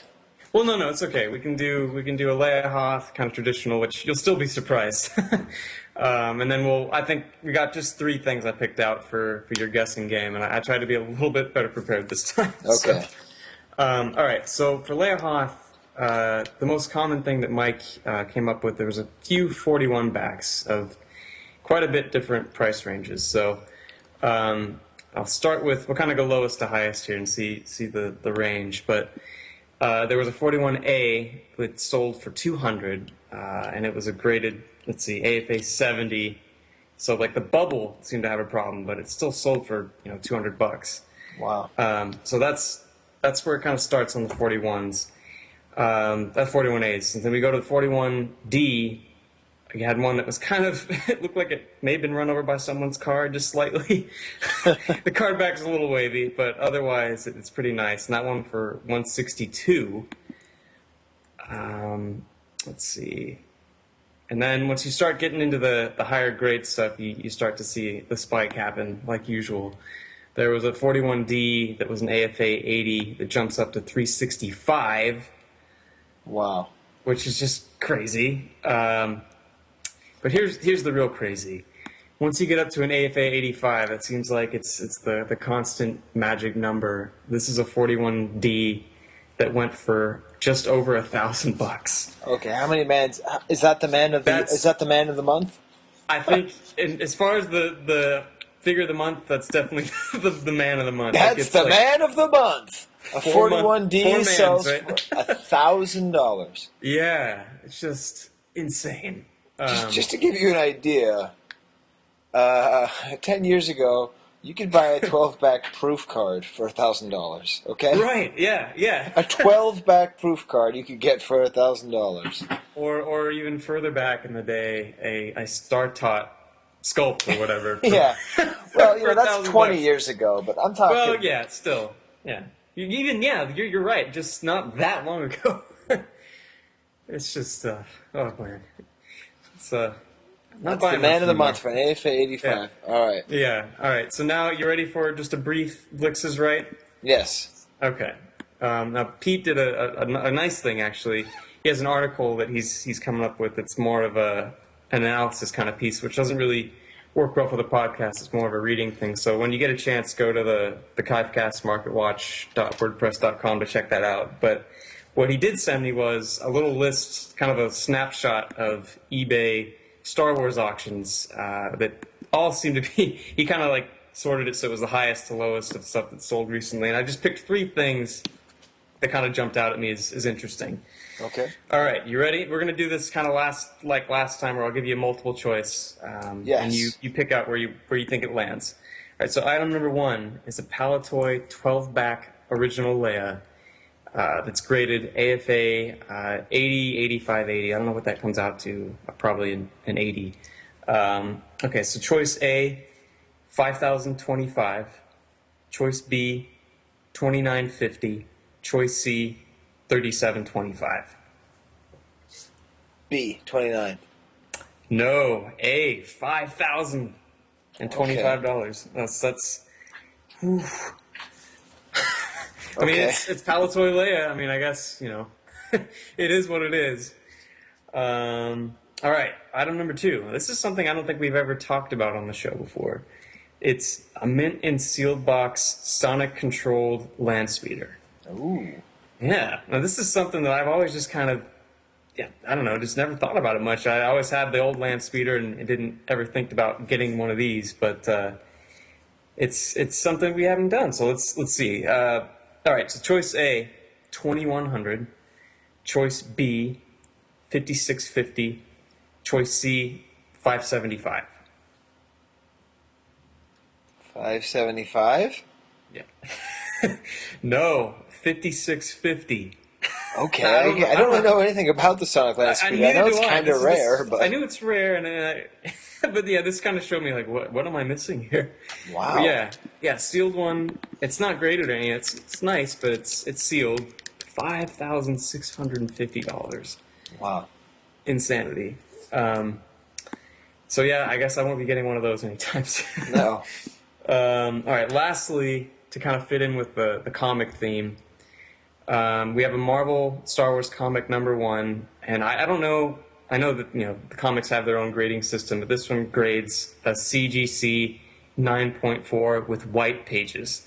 Now the caveat with this is we're just going for guess what the best offer listing was, like what was his initial, because it doesn't really say what it actually sold for. But okay. So just guess what this was listed at. Choice A, 8,500. Choice B, 15,000. Choice C, 1,450. C? 15 grand. So it's choice B. Now I have no idea what it sold for, but well, that makes sense because that's like the top of the top of Star Wars comics, I guess. Right. But and it's funny. It's like looking at it. It definitely has a Star Wars cover compared to what we were talking about earlier. They definitely were going for. All right, we know what Star Wars is. We can kind of run with that for a bit before we get into the Wright brothers. tired of finding that sound effect. I'm back here with Ron. He had 2 points to make. One, that it's just insanely hard to find a sealed version of the Sonic Land Speeder. So he was not that surprised at that price. Ooh, I got a text. And then the other one was that I probably should have mentioned that it was the 35-cent version of the Star Wars #1 comic, which is the rare one. Doesn't seem like 15 grand is usually the going rate, though. But, okay. Now back to the Market Watch.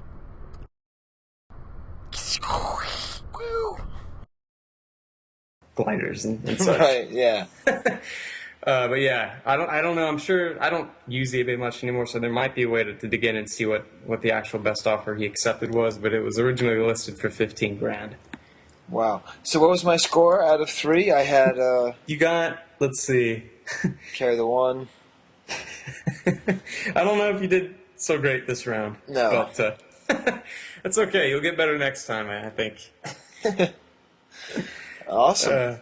But yeah, hey, thanks again, guys. They literally got this stuff to me today. So you guys are always right on top of it, and I really appreciate it. And so should everyone else. Check out, because there's other stuff that we don't always talk about on here that's worth taking a look at. So thanks again, Pete and Mike. Yeah. The slightly sung, they're not unsung heroes, but they're maybe like the part of Shout where they go a little bit louder now, a little bit louder, like kind of whisper sung heroes. I got of the podcast. Yeah, they deserve a lot of credit. So they do. Cool. Well, then I guess we're ready for the feedback. Yeah. All right. Here at the Kivecast, we really do care. You can email us at kivecast@gmail.com, Twitter us at Kivecast, or join us up on our Facebook page. We really do care. All right, Steve. So, feedback. Where do we want to start? Well, the general, in-person feedback, and I've generally a lot of big fans of the feud between ourselves and Fookcast, and speaking of places that have ties to England, Scott Bradley, Canada's greatest know-it-all. This is why I'm proud to be Canadian. This season on Canada's greatest know-it-all, Scott Bradley. Just went off. He mentioned that the Sears Canada vacuum-sealed figure says Lando's Aid on it. Right. And he was even referred to as Lando's Aid in the Topps card. He was referred to as Lando's Aid in the credits. And he points out that there's a Doritos Pog made with Lobot where he opens up his eyes. Yeah, you got to get well, that thing. I've already got it and given it to Bart, but I'm ashamed I forgot that. Just like I'm ashamed I forgot the Lando cover, because I bought that and gave that to Bart a long time ago. Okay. So, more talk about that, I suppose. Oh, yeah, Jared did a great picture of Lobot turning into the American Werewolf in London. Yes, yeah. Which we'll put up on the show as well. Lobo. And that was pretty much it for that. The nice thing was being attacked by the Fookcast was good because it made a lot of people come out and say, "Hey, man, your show's good." And as you guys know, I am an absolute I'm a sponge for compliments for the show. So we got lots of nice ones of those, which I appreciate. A guy named Daniel said that he makes a point to buy a focus figure from each show. So, like, each time we have a show, he buys one figure. So I think that's pretty cool because why not? You have an idea of the market, of that figure by the time we're done. That's true. Man, we're a utility for collectors. We are. That's a good thing. Brian sent us a really nice email, which I think you should read that. Okay, which Brian? AT driver. Okay. He just says that he loves us. And that I am witty, sensitive, and intellectual, and that you are calm, peaceful, and decent. And your complete lack of ego is a rare thing, except when you're trying to murder your dog, you animal. I don't know that last bit. Oh, Steve, what did you think of that? Of me recording that's right. We haven't really myself talked about that. while I was editing. What did you think of that? I mean, I like the fact of kind of getting into the process. It's something I always wondered, like, when exactly or how exactly you go about editing the show. I don't know if you, like, sit through it all at once or if you kind of piece it together. And in the sense, it was cool for me, just as your friend. Right. And, like, on the other end of this, like, where does this come from? Like, where does it, end up? But no, I mean, I thought it worked fine. And for people that are interested, checked the fantasy baseball recently. you never need to check, man. You're always. Oh, that's not these true. Days. Have you checked out the amount of injuries I've had to deal with? Cliff Lee, Jose Fernandez, my two best pitchers, both gone. It's been rough. You always seem to figure it out. Whereas me, I had a bunch of injuries, so I put my backup catcher in the night that he broke his ankle celebrating another catcher catching a no-hitter by stepping on that catcher's. So I've only. Wait, tell the story again, happened to me, Steve. right? Tell it again. Okay, so this is how it plays out. Just a tradition. I usually pick the Dodgers catcher as my last player because no one ever picks him. I got to pick a random Dodger as my last player. So it turns out at this point, I had so many injuries on my team that I absolutely needed him to be in the lineup. So I put him in the night he jumped on his competing catcher's mask just after a no-hitter happened. So he's out. But only what happened to me when I actually try and actually do it. And it's just, yeah. Wow. I can only laugh. Yep. Well, I am currently in first, but not by the crazy margin I was before. And I think I've jumped down to 8th. Yeah. So you're an 8th. I'm not at the bottom, but no. Just give me some time. We all have faith in you, Steve. Well, hey, guess who was our figure next month? I have no idea. You have no idea? It's none other than Cliff Clavin himself. Oh, wow. Yeah. The mustached rebel commander. Wow, that's cool. It's quite a step down from Leia Hoth. I know. It's going to be tough for you, but we'll... Awesome. Well, then, wampa wampa. Adios. With its colorful Star Wars picture display set and